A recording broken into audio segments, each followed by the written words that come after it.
¿Qué tal? ¿Cómo están? Qué enorme placer saludarles y reencontrarnos. Vamos a iniciar la semana productiva y bueno, queremos hacerlo precisamente de la mejor manera, ¿verdad? Hay bastante optimismo, hay bastante, pero bastante esperanza para el país.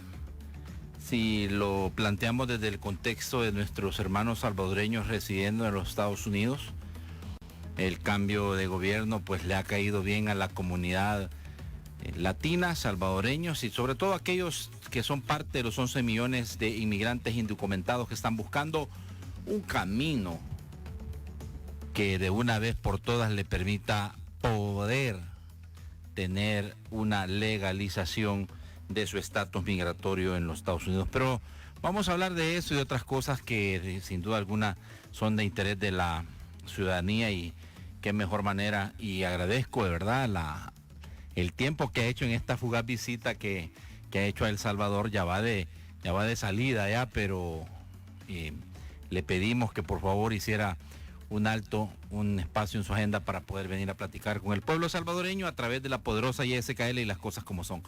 La licenciada Milena Mayorga es la embajadora de El Salvador en Washington y a ella la recibimos completamente en vivo y le doy la más cordial de las bienvenidas. Gracias, Natán. No, como siempre, yo siempre atiendo a mis amigos.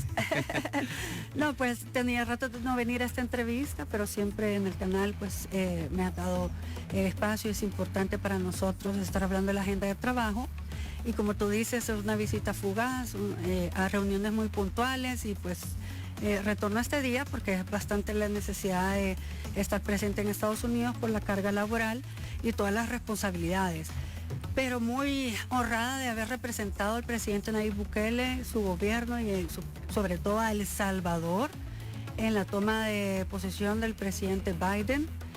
Y creo que se abre un nuevo capítulo en la historia de las relaciones con Estados Unidos, siempre y sobre todo a raíz de que toma posesión este gobierno, se retoman esas relaciones diplomáticas y de amistad con nuestro principal socio comercial, socio confiable, Estados Unidos, y se van a profundizar ahora con mi presencia en Washington, con la nueva administración, pero tenemos que entender que somos naciones que hemos compartido muchos desafíos y lo vamos a seguir haciendo así, Natán.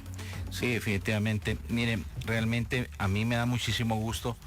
Digo, los periodistas tenemos esa responsabilidad de destacar también cuando las cosas se están haciendo bien, pero además señalar cuando las cosas se estén haciendo mal es nuestra labor, ¿verdad? Nosotros no tenemos que tener ningún tipo de inclinación, es decir, u opinión personal, sino mostrar las cosas tal cual suceden.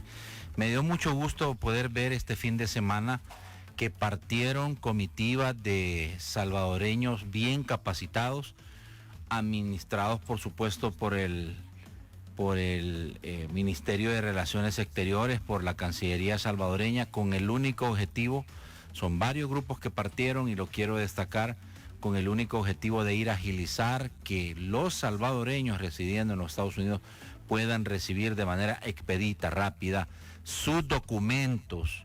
Tienen derecho a sus documentos. Los documentos son tu arraigo. Es lo que a ti te hace sentirte empoderado. Tu pasaporte, el DUI. Me dio muchísimo gusto ver cómo salieron varias comitivas hacia diferentes ciudades de los Estados Unidos. ¿Está enterada usted de eso, embajadora? Por supuesto, hemos estado trabajando en esto desde que me nombró y me juramentó el presidente Nayib Bukele. Hicimos bastantes gestiones para provocar esta estrategia, esta agenda, y agradezco a Cancillería, agradezco al director también de Migración y Extranjería por involucrarse, por hacer una estrategia para poder responder a esa necesidad. La demanda es bastante, es fuerte. Tenemos 21 consulados, sin embargo se van a aperturar 4 más. Y creo que lo importante es que sepan que tenemos un presidente que está a la cabeza en esta gestión y en esta iniciativa. Este contingente de personas que llegan a algunos consulados para poder redoblar esos esfuerzos es vital en esta época, porque ahorita se necesita el pasaporte para presentar los impuestos. Entonces tenemos hasta abril para poder proporcionar los pasaportes de forma rápida a todas las personas que necesitan que esté vigente para presentar sus impuestos. Igualmente hemos hecho otras gestiones que poco a poco vamos a ir viendo los frutos, pero esto es lo más inmediato. Creo que es vital ese esfuerzo articulado y sobre todo la misión que se tiene es que los salvadoreños tengan su documento, así como el documento único de identidad, pero esto es otro proceso que no está, que Cancillería no lo domina, sino que el RNPN pues está administrado, es una semiautónoma y deberán ellos también tomar cartas sobre el asunto de la demanda que se tiene del documento único de identidad. Bueno, sí, en efecto, es un trabajo, entiendo, conjunto, es una estrategia, una cruzada que van a desarrollar con el esfuerzo que está encabezando usted allá en la embajada en Washington, con la Cancillería y también con Migración y Extranjería, sí, para poder facilitar. Hay que decirlo, y hay que decirlo con mayúsculas y subrayado. Por mucho tiempo los salvadoreños viviendo en los Estados Unidos y en otros países diseminados en el globo terráqueo han tenido problemas para poder obtener sus documentos. No se les ha cumplido con ese derecho constitucional que tienen de tener su identidad. Y aparte de eso, pues también lo complicado, lo caro que es poder tramitar estos documentos. Me llamó la atención, embajadora, que usted decía que el RPN estaba bloqueando esto. Y usted decía, esta institución ha sido, bueno, porque tiene representación de todos los partidos políticos. Es una mini asamblea legislativa. Ajá. Y entonces es tremendo porque para tomar decisiones que sean para beneficio de la diáspora, para beneficio de los connacionales, tiene que pasar por acuerdo en una junta directiva. Y si tenés representantes del FMLN, de Arena, el PCN un poco más flexible, pero igualmente no ha dado sus votos para que se den estas mejoras. Y es acá donde se necesita, como una asamblea legislativa, la correlación. Se necesita la voluntad, porque no solamente es eso. También está la participación de Comures, está la participación de la Junta de Vigilancia Electoral, donde está un miembro del COENA, es decir, está el voto que tienen ellos es un voto por Arena, por decirlo así, y no nos da la correlación para poder entregar el DUI, así como tú vas aquí al DUI Centro, haces todo tu proceso y te vas con tu documento. En Estados Unidos no es así. Tú tienes que hacer tu cita para el DUI, haces todo el proceso, el trámite y como fácil, en 2 semanas o 2 meses o más tienes tu documento y el peor de los casos es que tienes que regresar, no te lo mandan a tu domicilio. Esto porque la ley te lo está impidiendo. El presidente Bukele está al tanto y está también deseoso de mandar la iniciativa de ley a la Asamblea Legislativa para reformar las leyes necesarias para que pueda ser impreso el DUI en Estados Unidos y entregado de forma inmediata cuando tú haces tu cita, apartas un tiempo de tu jornada laboral, que muchos salvadoreños tú sabes que tienen hasta 2, 3 jornadas laborales, y perder un día para esta gestión, sí, y luego tener que perder otro día para regresar a que te den el DUI, que hay que recorrer para poder llegar al consulado, para poder tramitarlo. Es decir, es una cuestión, es un viacrucis al que se somete a la diáspora. Entonces se necesita la buena voluntad de que en esta correlación de la junta directiva del RNPN se puedan tomar las decisiones. Pero vaya, ¿por qué el en manos del RNPN y de que exista voluntad política, porque son políticos los que están ahí, por supuesto, que se autorice poder maquilar el DUI en los Estados Unidos? Te voy a decir que ya tenemos ahorita un problema, y es que se acaban de licitar las bases se acaban de publicar las bases para la licitación que va para 6 años, que no incluye impresión en Estados Unidos, que no incluye para contratar o la empresa que va a estar. Exacto. Ahorita, o sea, que en las bases de licitación no venía mejoras para la entrega del DUI en Estados Unidos. O sea, la empresa funciona muy bien aquí en El Salvador, pero para funcionar de la forma como nosotros queremos en Estados Unidos, ya se presentaron las bases de licitación y tendríamos luego que se adjudique la empresa, negociar, ver cómo podemos nosotros enviarles el documento de domicilio o ver cómo se hace para que ellos puedan tener el DUI de forma expresa como lo hacemos aquí en los DUI centros. Pero eso se maneja en esa junta directiva y todas las decisiones las han manejado en la junta directiva. Pero además, para poder que ellos no digan que es por una ley, las leyes se pueden reformar. Sí. Entonces, el presidente ya está al tanto, ya tiene el proyecto en sus manos. Estamos esperando que le dé iniciativa de ley y que se pueda entonces, a través de estas reformas, permitir estos procesos que son vitales, sobre todo para 3 millones que están en Estados Unidos de salvadoreños y en el mundo, que necesitan un documento. Es decir, entonces se van a presentar las reformas con iniciativa del gobierno central, a la Asamblea Legislativa. A la Asamblea Legislativa. Y la bola va a estar del lado de la Asamblea Legislativa. Vamos a ver si el Pacto de Corruptos le da una vez más la espalda a los connacionales en el mundo, porque ya se la dieron para el voto en el exterior. Ya le dieron la espalda porque nos recortaron 15 millones para los consulados, que es para ampliar, remodelar y meterle más personal a los consulados, porque la demanda de los salvadoreños en el mundo es extensa.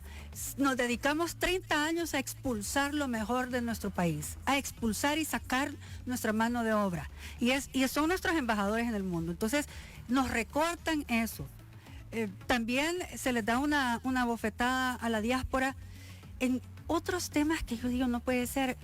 Si ellos están ahora igual en tiempo de pandemia, solidarios con su familia, solidarios con el país, más del 20% del PIB se toma por ingresos de las remesas. Solo de Estados Unidos envían 5.700 millones en remesas como primer lugar. Casi 6.000 en esta último. El segundo lugar es Canadá, el tercer lugar es España, el cuarto lugar es Guatemala. Pero en esa precedencia, Estados Unidos es el país más importante. Nosotros tenemos que facilitarle a nuestra gente y acercarles el gobierno.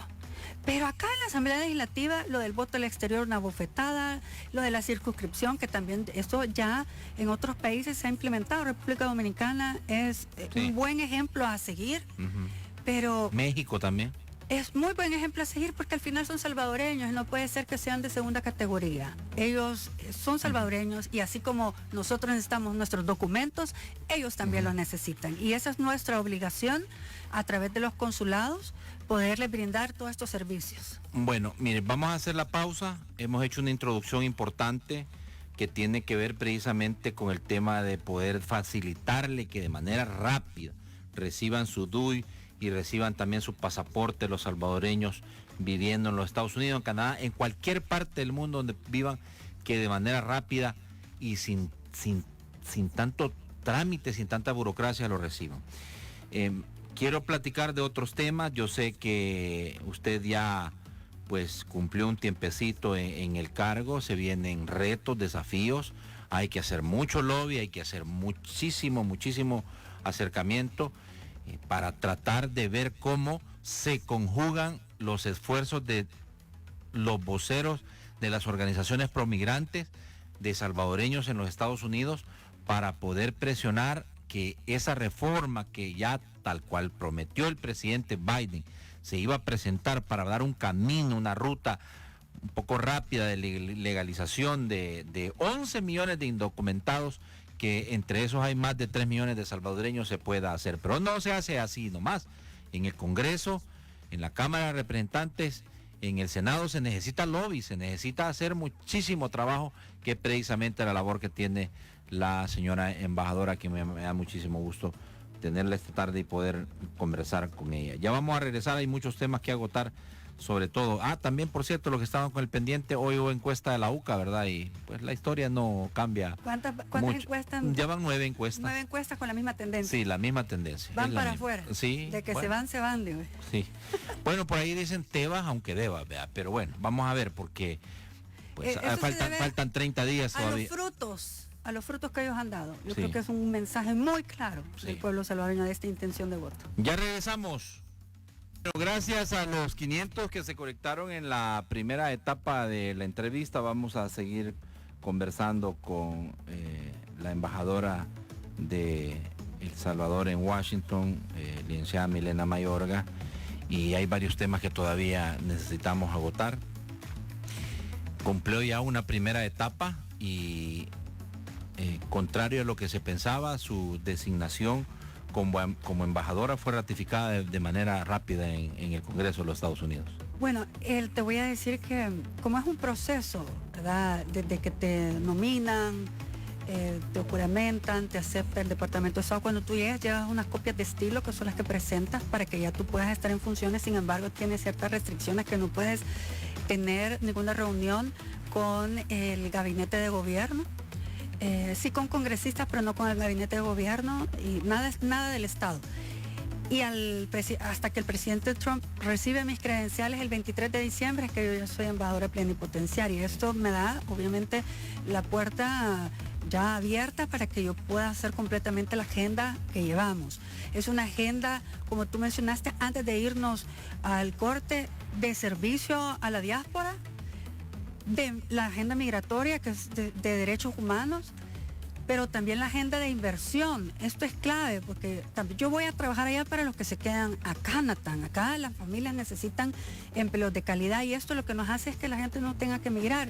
Ya una encuesta de la UCA también dice que el 75% no pretende migrar. Es que una familia se descompone, pero tenemos que generar las condiciones. Ya empezamos a generar las condiciones en materia de seguridad, porque el Plan Control Territorial ya está dando frutos, y esto es lo que también nos da las estadísticas, con hasta 36 días con 0 homicidios, los feminicidios también a la baja, y esto entonces nos está impulsando ya a mucha gente a querer huir del país, como fue durante los últimos 30 años, que lo que hicimos fue expulsar a la gente. Ahora, las oportunidades las tenemos que generar, y esto es en base a la inversión. Hay una oportunidad clave, y es el nearshoring. Cuando las empresas que están en Asia, que las quieran llevar a suelo americano, nosotros tenemos en nuestra región la capacidad de abrir las puertas a estas empresas, a estas industrias, porque estamos cerca. La carga puede estar ya sea por tierra o obviamente por aire, pero también por barco.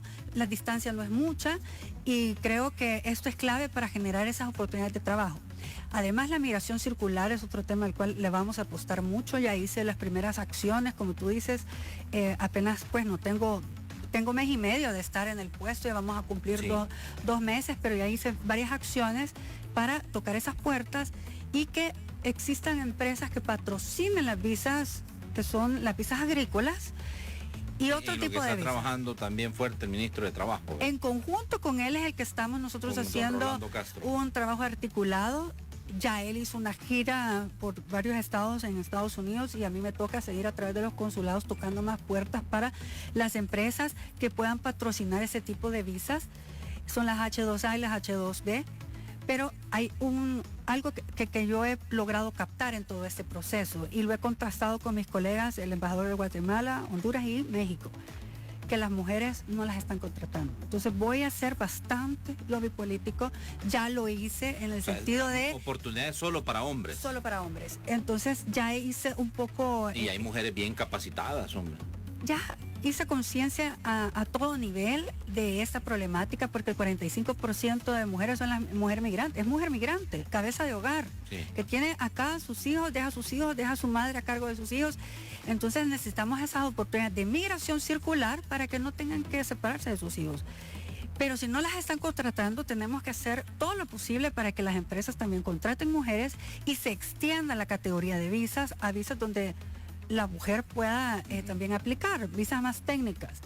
Así que ya estamos haciendo todo este esfuerzo, y creo muy pertinente también un convenio que vamos a firmar con el estado de Maryland, en donde se le va a apoyar a la mujer también que sea víctima de maltrato intrafamiliar bajo los proyectos del estado, pero en materia de inversión y educación son alrededor de 250 universidades solo en el estado de Maryland para el intercambio de becas. Yo estoy trabajando fuertemente para que nuestros jóvenes tengan la oportunidad de prepararse con becas en Estados Unidos, y esto creo que es clave. Además, un hermanamiento que se busca entre Ocean City y Surf City para poder compartir experiencias de éxito entre estos dos programas que están, el turismo al final se va a volver a activar. Y todas estas gestiones y estos procesos obviamente llevan un tiempo, pero he venido a meterle de verdad con todo bastante combustible a esa embajada, y con una visión de trabajar al ritmo del presidente Bukele y respaldar las necesidades del pueblo salvadoreño. Creo que es importantísimo hoy lo que hemos visto, que no los van a dejar votar. Sin embargo, muchos quieren venir a votar, y los que no tienen acá sus familiares y yo creo que lo hablábamos por lo de las encuestas, 9 encuestas ya dan una buena perspectiva de lo que va a suceder el 28 de febrero y son los resultados de las pésimas decisiones que se han tomado en la Asamblea Legislativa. Bueno, vaya, mire, es importante esto porque yo creo que usted ya está trabajando en hacer un diagnóstico sobre el trabajo que se está desarrollando en los 21 consulados diseminados en varios estados de la Unión Americana. ¿Por qué le pregunto esto? Porque creo que usted ha encontrado la almendra, la raíz del tema de los problemas que puedan estar enfrentando nuestros compatriotas, particularmente en los Estados Unidos. Y no podemos negar que los partidos políticos también han hecho su labor pero muy bien de trasladar para allá a activistas y darle trabajo quizás en compensación o en un pago político a varios. Entonces, los consulados no son la excepción y yo sé que ustedes lo saben eso. Entonces, parte del maltrato, parte de lo que se está viviendo o lo que está enfrentando la diáspora tendría que ver con eso. ¿Qué van a hacer ustedes? Van a hacer esos diagnósticos. Lo que la gente se queja es la depuración que debe de haber en estos lugares para poder poner gente que verdaderamente quiera trabajar, estar al servicio de los salvadoreños que residen allá. Aquí hay una frase, yo quizás le voy a hacer propaganda, pero servicio Pizza Hut, dicen, con una sonrisa siempre. Sí. Así tiene que ser el servicio a nuestros connacionales. Cuando se acercan a un consulado, sentir que están en su país, que tienen un gobierno que los respalda. Ya estamos trabajando en estos procesos y hay cónsules que son, unos más que otros, muy proactivos. Y entonces, modelos de éxito en un consulado lo vamos a replicar a otro y es por eso que ya a partir del 1 de enero está un cónsul inspector. Él lo que va a hacer es estandarizar los 21 consulados más los 4 que se van a aperturar, 2 más en California, uno en San Bernardino y otro en Fresno.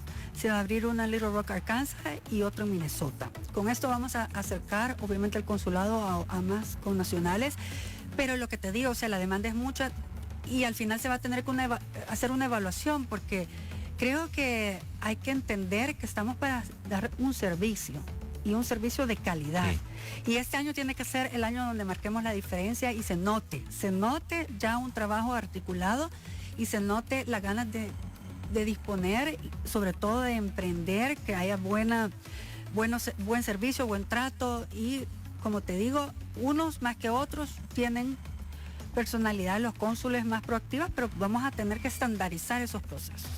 Y se ha analizado el tema de poder revisar los costos que tienen que pagar económicos, digo, los compatriotas por estos documentos cuando... Obviamente no son los mismos costos que en El Salvador. Claro, definitivamente, eso lo se comprende, pero hay algunos que se quejan de que sí son... Fíjate que la queja no ha sido de verdad, así como tú dices, por el precio del pasaporte, por el precio del DUI, no. Es más bien, si usted pierde su pasaporte va a tener que pagar una multa, porque, o sea, un pasaporte salvadoreño a veces es bien codiciado, incluso por los hermanos centroamericanos, con el tema del TPS, entre otros. Entonces, el que tú perdas su pasaporte una o dos veces lleva una multa. Entonces, pero los precios que se cobran creo que son... están bien para el mercado, están bien para... ¿Son bien competitivos, cree usted? Sí, además de ello creo que no es tanta la queja por los precios, sino que por lo tardado que te dan una cita y entendamos que el COVID lo que vino a hacer es que también muchas restricciones en los consulados, porque no te dejan más de 15 personas dentro de un consulado y la demanda es impresionante. Entonces, cada estado ha venido a regular los edificios, los parqueos, el distanciamiento social. Además, se tuvo casos donde también se infectaron de COVID, parte de la fuerza laboral de los consulados. Y hemos tenido que enfrentar la pandemia y este año, primero Dios, que vamos a poder dar ese salto de calidad. También estoy trabajando arduamente porque sabemos que la vacuna es gratis en Estados Unidos y específicamente para todos los estadounidenses. Pero los salvadoreños que no tienen un estatus migratorio legal puedan optar sin temor a una jornada de vacunación en nuestros consulados o quizás bajo gestión de nuestros consulados, porque tenemos que garantizarles su salud. Sí. Así que también es parte de esta agenda y creo que Estados Unidos está viviendo también momentos críticos con el tema del COVID. Los casos se han disparado. También el tema de la vacunación, hay mucha gente anuente a vacunarse. Y las medidas que está tomando ya por decreto ejecutivo el presidente Biden, desde pedir pruebas PCR a todo viajero, independientemente si es ciudadano americano o no. Y cuarentena. Pero hablando del tema migratorio, esa reforma es muy esperanzadora. La propuesta que ellos llevan al Congreso, no hay forma que los tepecianos, ahorita como está la ley, puedan cambiar su estatus. No hay forma. Solamente una extensión les daría otro periodo de gracia para quedarse en Estados Unidos, pero con una reforma migratoria integral sí pueden optar por un cambio de estatus migratorio. Y esto es lo que le vamos a apostar. Bueno, es importante lo que usted dice, embajadora, porque sabe, en realidad, por lo menos ya mandó algunas señales el presidente Biden, suspendió durante 100 días las deportaciones. Las ha suspendido, también ya por decreto ejecutivo suspendió que continúe la construcción del muro entre México y los Estados Unidos, pero usted lo ha dicho con claridad, no se le quita la agonía a los tepecianos porque ellos no tienen otra ruta, no tienen otra posibilidad de poder cambiar su estatus, si no es que encuentran tierra fértil esta propuesta de ley migratoria que ha presentado el presidente La correlación Biden. Es favorable en el Congreso, es favorable. Pero la tuvo también Barack Obama. Y por eso se criticó mucho de que no logró él los votos de los suficientes. Entonces son 11 millones de indocumentados. Es una cifra bien grande. 6 millones de niños indocumentados. No, 6 millones de hijos de indocumentados. Sí, que ahí están los Dreamers también. Pero 6 millones, o sea, es una cifra bastante grande. Sí. Así que yo creo que la visión y parte de estas acciones que ha hecho, imagínate, sus primeros días, te da mucha esperanza de que pueden haber buenos resultados. Pero es un trabajo articulado con las organizaciones migratorias y políticas por parte de nuestro gobierno. Porque al final, aquí sí no deben de haber banderas políticas, ni se debe de politizar. Estamos hablando de necesidades de salvadoreños. Y sobre todo creo que esa necesidad de poderle brindar ya la alternativa de quedarse ya sin el temor de o ser deportado o que el TPS te lo cancelen. Entonces vamos a hacer ese trabajo articulado y los que se quieran sumar en el Congreso en la futura, porque yo creo que hay una generación que viene con bastante ganas de trabajar en favor de la mayoría. Tal vez logramos entonces el éxito de que se haga efectivo el voto en el exterior porque tengan representación como una circunscripción.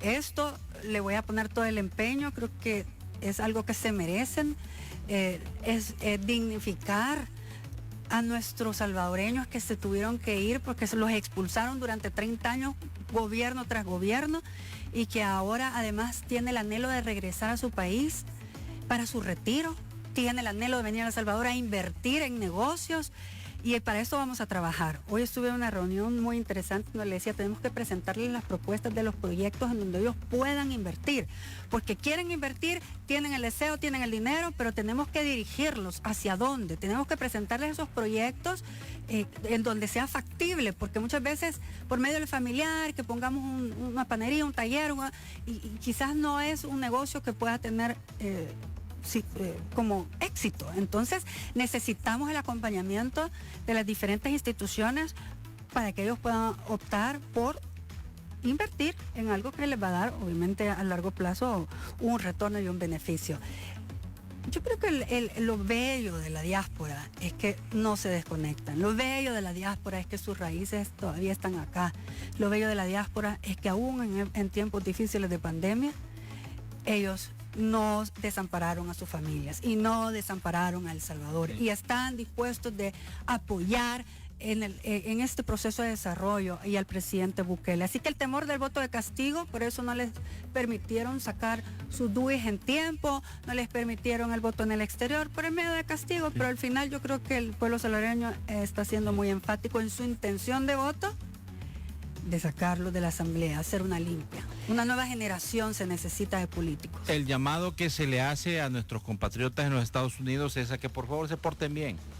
Se porten bien. Que cumplamos la ley. Sí, que respeten la ley, porque eso va a ser muy, bueno, muy importante y primordial, básico, clave, su récord, que usted no tenga ningún tipo de problema legal en los Estados Unidos para que usted pueda encontrar esa ruta de 8 años que ha planteado, 5 para la residencia y 8 para la naturalización, para la ciudadanía. Entonces es importante, por favor, pero tiene que tener un récord bien, pero bien. Con todas las leyes. Hay muchos que lamentablemente, por ejemplo, a veces tienen violencia intrafamiliar y ya, o sea, realmente o les gusta el jarabe también, pues manejan ebrios, pero no, la mayoría salvadoreños son trabajadores. No, son buenos embajadores, cumplimos la ley. Sí, claro, la gran mayoría. Las excepciones no vale la pena. No podemos meterlos a todos en el mismo costal, definitivamente. La mayoría, yo me llevo la impresión ahorita de que el salvadoreño es muy notable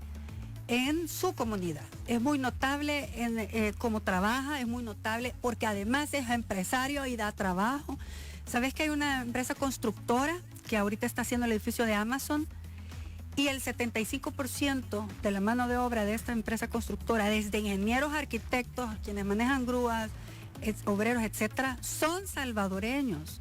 El 75%, y ya estoy haciendo las gestiones, pero lo quiero ir a saludar.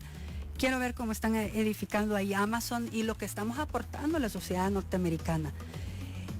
Como te dije, muchos son empresarios, muchos son emprendedores y dan trabajo. Sí. Pero también hay personas que han aportado a la ciencia, a la educación, y con el estado de Maryland específicamente estamos hablando de formar un corredor de salvadoreños en Maryland, y además de ello hay escuelas que se están edificando que lleven el nombre de un salvadoreño notable que ha aportado a la comunidad.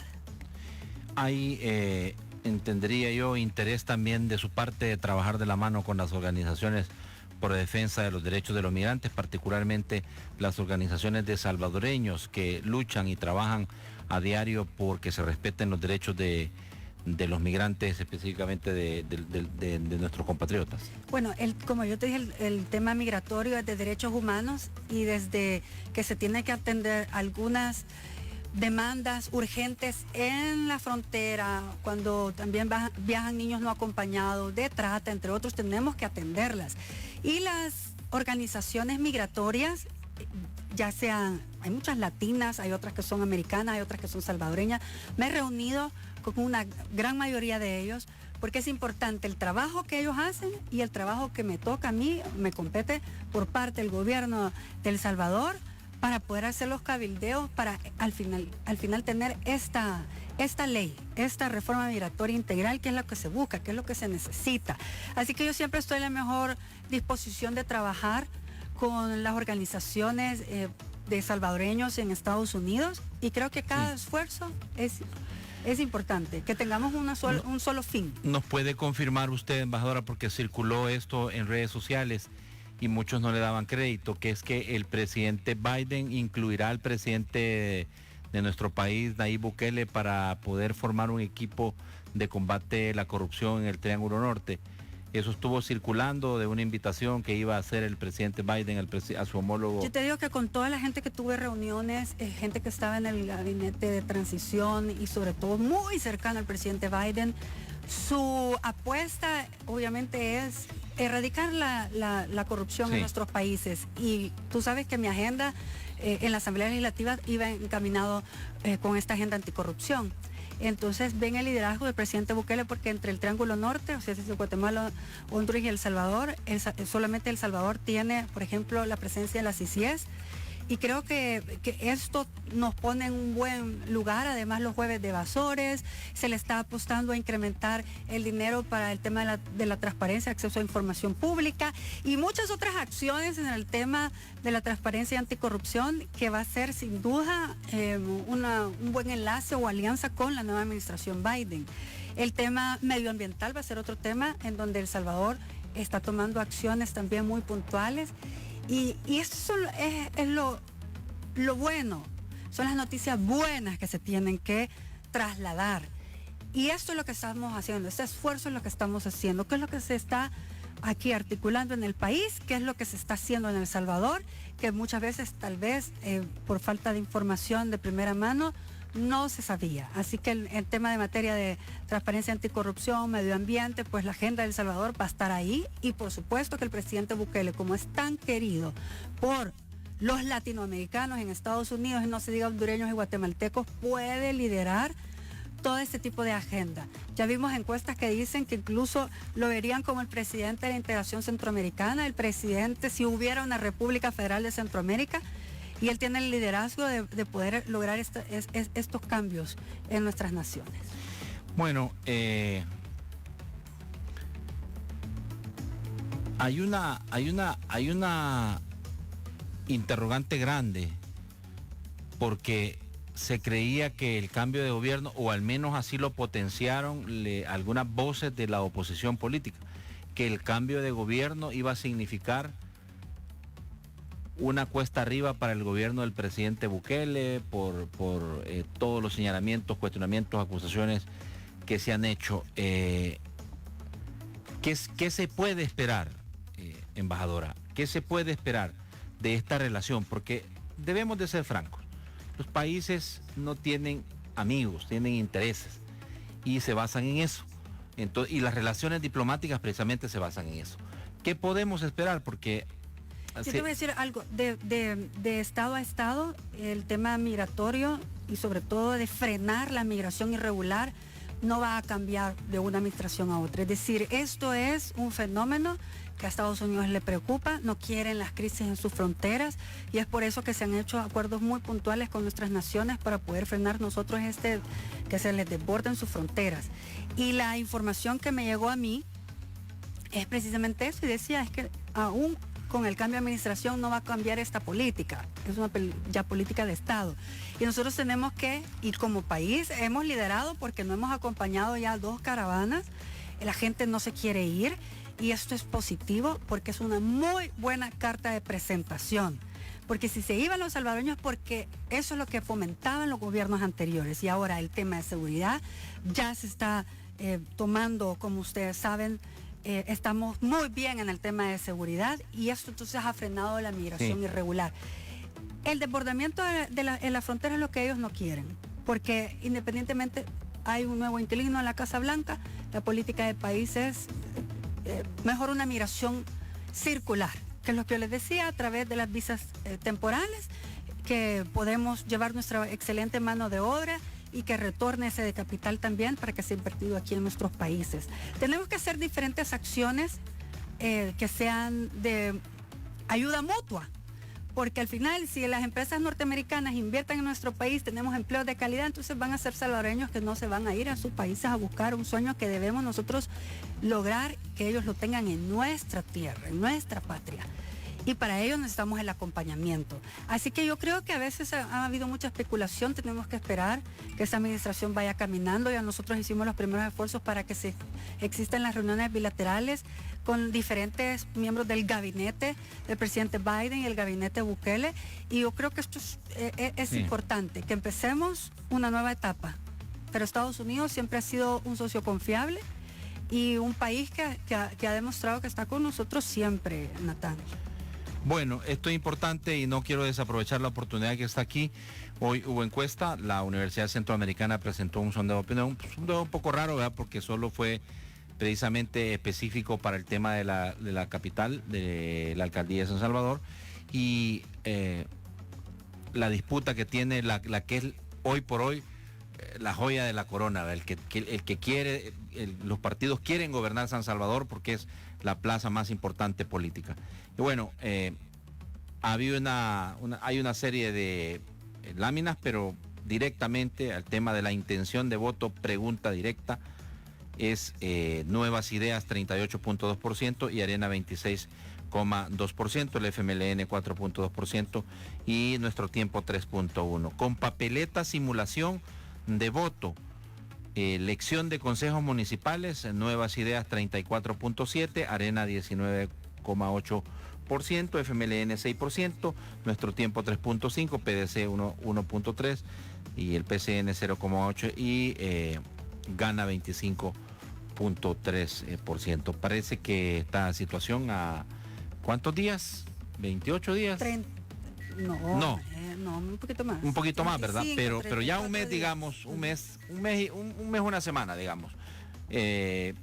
Pues muy interesante cómo lo plantea la Universidad Centroamericana. ¿Qué opinión le merece? El voto capitalino es un voto mucho más pensante, el voto capitalino es un voto que te exige más tus propuestas, el voto capitalino y sí, todo el departamento de San Salvador, que yo aún soy diputada hasta el 30 de abril por el departamento de San Salvador,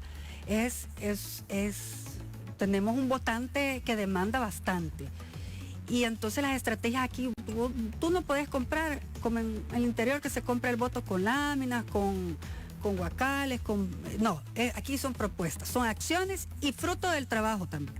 Entonces yo creo que, siempre lo he dicho, es una campaña electoral en donde pues al final se le está poniendo mucho empeño, es la capital, además es donde está el legado del presidente Nayib Bukele.